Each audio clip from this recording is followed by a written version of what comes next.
ఈ ఫ్యామిలీ, ఈయన తండ్రి, ఈయన మీ తల్లి, ఈ 5 ఆడపిల్లలు. దేవుడిచ్చాడు మగబిడ్డని. వీడికి జోయల్ పేరు పెట్టాం.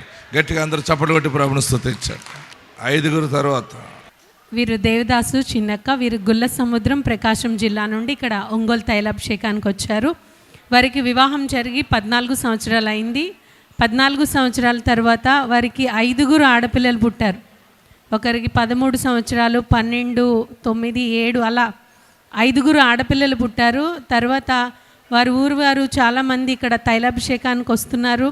దైవజనులు ప్రార్థన చేస్తుండగా చాలామంది గర్భఫలాలు అది పొందుకుంటున్నారని చెప్పినప్పుడు వారు ఇక్కడ అదే కుమారుడు కావాలని ఇక్కడ తైలాభిషేకానికి వచ్చారు.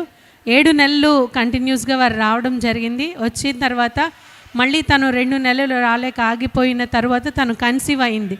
కన్సీవ్ అయి గర్భవతి అయిన తర్వాత కూడా మళ్ళీ తను రావడం ప్రారంభించింది. అలా ప్రతి నెల వచ్చి దైవజనులతో ఇలా కుమారుడు కావాలి, 5 ఆడపిల్లలని చెప్పి తను ప్రార్థన చేయించుకుంది. తన కోసం దైవజనులు ప్రార్థన చేశారు. దేవుడు వారి పట్ల కార్యం చేసి 5 ఆడపిల్లల తర్వాత కుమారుడు పుట్టాడని వారు సాక్ష్యం చెప్తున్నారు. దైవజనులు ప్రార్థన చేయగా దేవుడు వారికి కుమారుని ఇచ్చారని వారు చెప్తూ ఉన్నారు. ఈ సాక్ష్యం దేవుడు దీవించును గాక.